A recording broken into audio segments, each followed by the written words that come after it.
So here's the next part. This is a wild little idea here. Rhetoric, it's not Dave, reality. You come from an interesting perspective. You talk to Americans across the country every day on your radio program.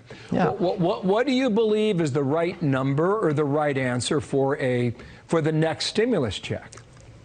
Well, I don't believe in a stimulus check, because if $600 or $1,400 changes your life, you were pretty much screwed already.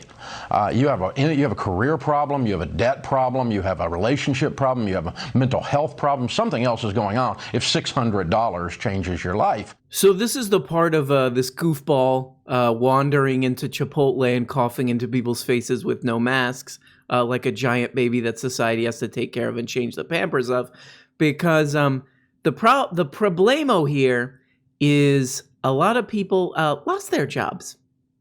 He's like, they got mental health issues. He's basically pretending that there's not a pandemic happening. He doesn't understand that a lot of people lost their jobs because of this thing. But he's like, oh, no, you got a problem. You got a problem. Yeah, but I was fired because I worked at this taco place. I work hard. I actually have 2 jobs. And I got fired from one, and the other one, the hours are reduced. He's like, well, that's your problem. Well, there's a pandemic. What? Never heard.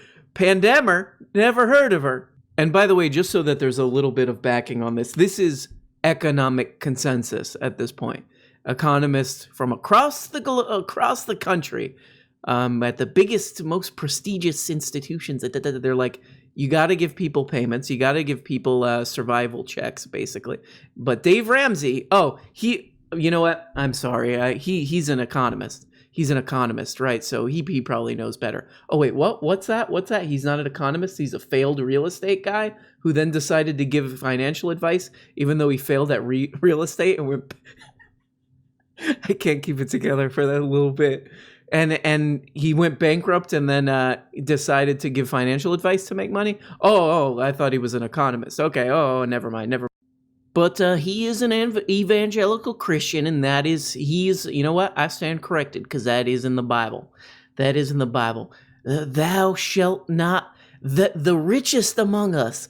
This is from Galatians 9:11. It goes, that the richest among us shall not be taxeth even a little bit more, to help the poorest among us during a time of great plague. These people who aren't making a lot of money lose their job during this time, as a lot of people have. They don't even deserve money to survive.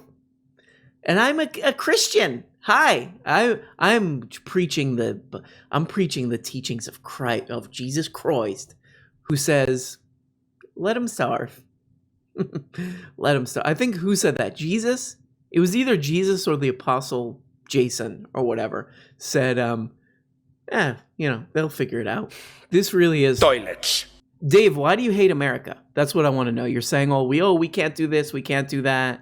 Oh, people just have to, poor people have to basically be spending all their income on their student debt payments. I mean, what's the problem? You're like, we can't deal with these problems. We're just not equipped. We're too stupid.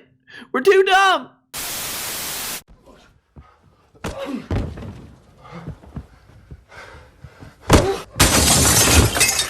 Jesus Christ. One of my favorite fight scenes there from Haywire.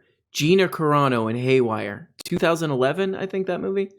Anyway, so there's this big story about the Mandalorian. And by the way, I don't know if you guys get this, but I'm a little bit of a food boy. So when I hear that word, the Mandalorian, sounds like a Girl Scout cookie to me. Oh, is this a Mandalorian? You have a mental health problem.